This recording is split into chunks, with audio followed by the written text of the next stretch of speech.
Bello susah memang orang hebat. Ini yang update tu tik mat. Tempat dia ambil kos ni dia bang ngiwit dari teknik tak ada mana tak ada kan. Version 1.0.0 របស់យើងហ្នឹងគឺត្រង់កន្លែងលុបអានេះតើយើងចុច select មួយឬក៏យើងចុច control ដើម្បី select ចឹងណាហើយយើងអាចលុបដល់ទាំងអស់បានឬក៏យើងលុបម្ដងមួយបានចឹងប៉ុន្តែtool ថ្មីនេះ version 1.0.1 នេះវាយើងអាចចុចគ្រីសម្ដងមួយក៏បានបាទយើងចុចលុប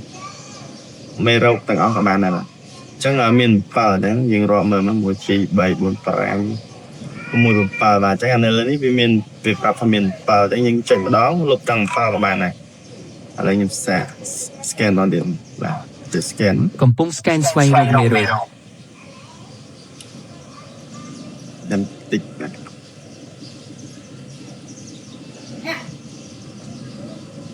មកហើយ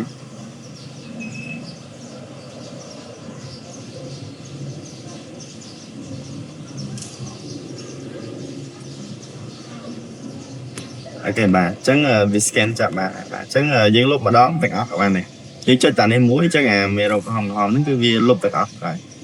វាលឿនជាងមុនអញ្ចឹងណាវាលឿនជាអាចចាស់សញ្ចាស់ហើយតើយើងចុចម្ដងមួយចានេះអត់ទេយើងចុចលុបម្ដងទាំងអស់ក៏បានយើងចុចលុបម្ដងមួយក៏បានហើយចុច select លើវាមកយើងលុបនេះក៏បានដែរបាទប៉ុន្តែយើងចុចអានេះទៅលឿនជាងណាហើយចុច yes មកតែអានេះយើងពិនិត្យមើលផងក៏លោកប៉ះចំយើងច្រឡំគ្រីសចំធនាគាររបស់គេអញ្ចឹងទៅបាទក៏បាក់ download សោះថ្មីតែខ្ញុំដាក់ឲ្យវាចាប់ទេធនាគារតែកន្លែងលោចយើងច្រឡំគ្រីសអាកន្លែងខាងឆ្វេងនេះខាងឆ្វេង app ចឹងណាក៏យើងច្រឡំគ្រីសទេមកអញ្ចឹងវាលុបទៅទាំងអស់បាទតែបងប្អូនចុចអានេះទៅមួយទៅបាទចុចទៅមួយទៅគឺទៅទាំងអស់ហើយតែម្ដងអស់ហើយចាំតិចញ៉ាំបានដាក់អាកន្លែងស្អីគេហៅគេនេះបានលុយចូលខែ TV ហើយមេខ្ញុំអត់បានដាក់process bar បាទខ្ញុំបានដាក់ process bar អញ្ចឹងវាយើងបានតែកាំងតែពិតអត់កាំងវាកំពុងលុបប៉ុណ្ណឹងអស់ហើយបាទ scan បានទៀតបាទកំពុង scan ស្វែងរកមេរោគ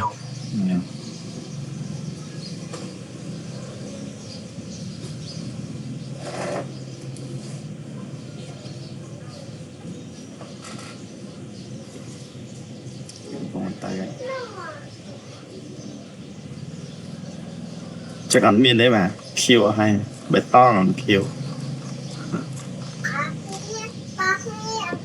ចឹងអត់មានអីទេបាទមានតែប៉ុណ្្នឹងឯងរបៀបចុចអីដូចតែមុនដូចតែអីទេបាទចឹងអរគុណច្រើនបាយ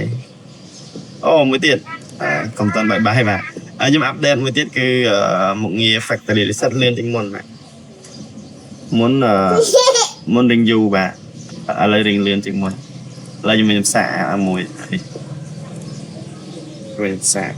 កំពុងរងចាំភ្ជាប់ទូរស័ព្ទ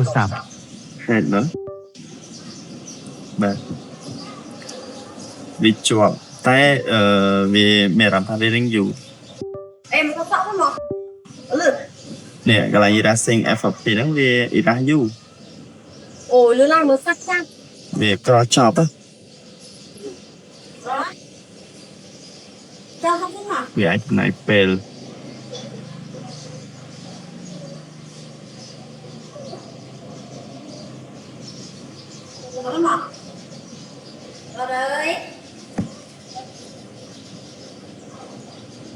ឡូវចុច stop ដែរវាយូរកំពុងរងចាំភ្ជាប់ទូរស័ព្ទហើយ stop បាត់ហើយបានបរាជ័យសូមព្យាយាមម្ដងទៀតតែversion ថ្មីនេះ 1.0.1 នេះវារៀងលឿនជាងយ៉ាคลิกដល់ app គេតាមដល់ទៀត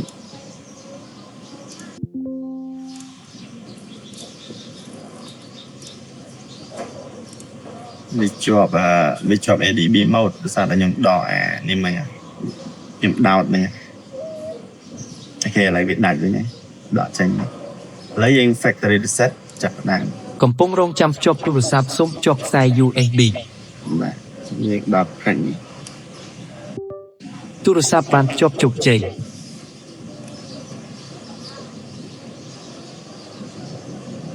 បាយកម្មទី2នេះចង់កង់គ្នា Bố ơi.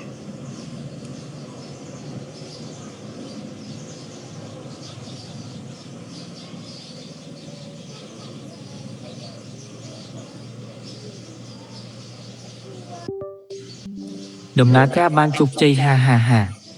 បាទប៉ណ្ណឹងចប់រួចហើយអញ្ចឹងតែមានតែប៉ុណ្្នឹងហើយបាទហើយសម្រាប់បងប្អូនចង់ចូលទៅមើលមេរៀនបាទរបៀបធ្វើរបៀបអីចឹងណាពេលមកចូលកន្លែងបោនេះមកបាទចូលបោមកអញ្ចឹងចុចអានេះទៅចូលដល់ YouTube ហើយ Telegram Facebook បាទចង់ donate អីក៏អាចចុច donate មកបាទបង្ហាញ QR មកហើយបាទពេលបងប្អូនចុច donate ទៅវាបង្ហាញ QR មកហ្នឹងហើយហើយYouTube ចុចមកវាចូលទៅដល់កន្លែង playlist តែម្ដងបាទ playlist ដែលខ្ញុំដាក់ហ្នឹងហើយអញ្ចឹងដោយសារតែនេះខ្ញុំមិនទាន់បាន upload វីដេអូថ្មីទៀតអញ្ចឹងវាមានតែប៉ុណ្្នឹងអញ្ចឹងtool យើង update មានតែប៉ុណ្្នឹងទេបាទជូនពរបងប្អូនហេងៗអ្នកនរគ្នាបាទ